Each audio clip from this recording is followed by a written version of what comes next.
story time. You might not recognize me because I got a t-shirt on. I'll share with you an interesting story that happened to me. The reason I'm sharing these stories is not for sympathy or pity or anything like that. I am perfectly okay. I just love to share, and perhaps you can extrapolate a lesson from it as I did. So I'll tell you a little something about breaking your neck. Don't know if you know this, but you use your neck a lot, like all the time. Every action, speaking, sneezing, coughing, burping, lying down, getting up, walking, balancing, everything. Your head is the heaviest part of your body, especially if you got a big head like me. And so your neck is constantly making little adjustments to counteract the force of gravity, to keep yourself balanced. And every one of those little adjustments hurts. Okay, so the fragility of your life is really felt. So after breaking my neck, it was very important for me to feel like I still have some sense of autonomy. This doesn't mean pushing it and trying to exercise, but it does mean moving your body to see what you can and can't do. Now I have very good proprioception. That's also my favorite word. Proprioception is awareness of your body in space and time. Basically, do you know how to move your body? Do you know where your body is and what it feels like? Because I have good proprioception, I understand what I can do and what I can't do. Trust me, the signal for when I shouldn't be doing something is very strong. Pain, lots of pain. I would go very slowly, I would walk carefully, I would make sure that I'm stable, I would notice the ground to see if there's anything uneven, and I would go for a little walk in my complex. As you can see, I have a beautiful little strip with which to walk up and down and enjoy some sunshine, very important, and a bit of nature. About 5 days in, after I broke my neck, I was busy walking, and I got to about there when a man in that building on the ground floor started shouting at me in Portuguese. Now my Portuguese, like I got the hellos and how are yous and what's up down, like I am proficient. Anything beyond that, I don't know what you're saying. So he's shouting at me in Portuguese. I'm with Renata. She looks very confused. She turns to me and she says, "He's a crazy person, let's leave." So I was like, oh, what did he say? He said something along the lines of, "Are you the mother of some boy, blah, blah, blah," crazy stuff. It's like, okay, no problem. I've met crazy people before. Just carry on your way. Pay them no heed. And so I start walking back to our section of the complex. And as I get to the stairs, we're on the second floor, I can hear somebody running to us, and it's the old man, and he's shouting loud, like hectic, like something, like he's very upset, shouting. I cannot look, I cannot turn my head, I can't do anything except face forward and focus on walking up the stairs. So we're almost to the top of the one flight of stairs, and he comes running in, and he like falls all over the place. But it was quite a strange moment. Like I didn't quite know what was going on, because it was like he was trying to grab me, and I was concerned. I was like, oh, you're right, but if he grabs me and I fall, my neck is broken, like I'm gone, like I don't know, like I feel like I'm gonna die. So I cannot fall, you know. So I'm trying to show concern for this person as well as not die. He's quite an oldish man, but still quite sprightly. And so he falls on the stairs, and as he's falling, he's trying to grab my leg. So I thought he was trying to get balance. That's why I asked, "Are you okay?" But then I realized, like, he's trying to grab me.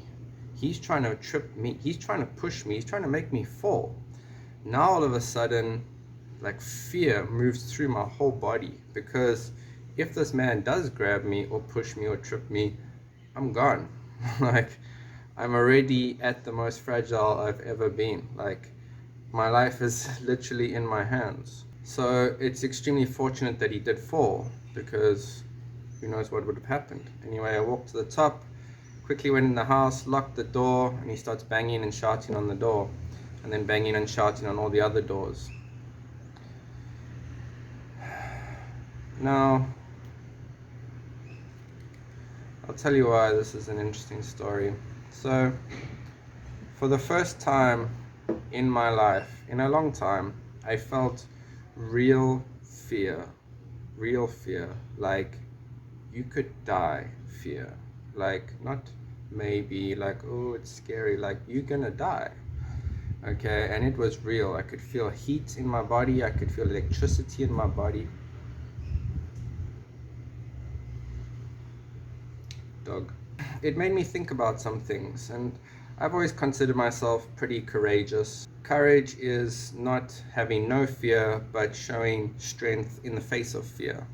One of my favorite quotes is, "Do the thing you fear, and the death of fear is certain." That is by Ralph Waldo Emerson. Good man. Leaving your country, traveling on your own, it takes a bit of courage.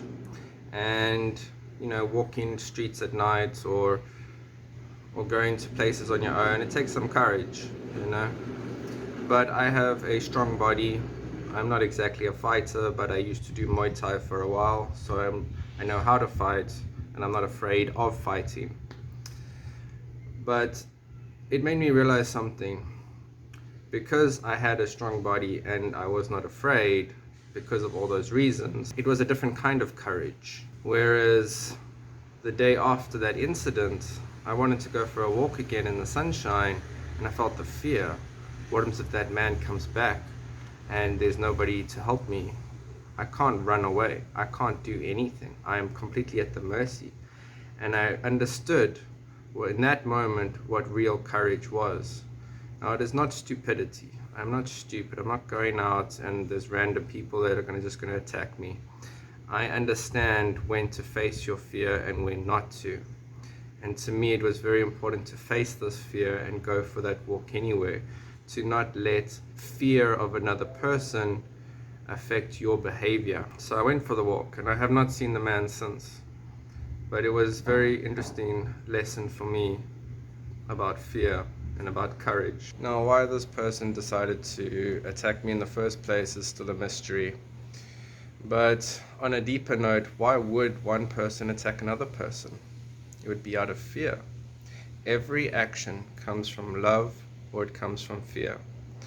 And so we only attack people that we're afraid of. You might think somebody who's big and picks on somebody who's small is not afraid of them, but it's a different kind of fear. They're afraid of what's inside of them. They're afraid of being seen. They're afraid of real connection. They're afraid of relationships. They're afraid of life. And so they move from a place of fear. And so to me, real courage was not being strong and showing courage. It was being vulnerable. It was being fragile and showing courage. That's why they say to love means to show vulnerability, because it's not easy to open yourself up and let other people see the real you. That is why we put on these masks. That's why we hide our emotions.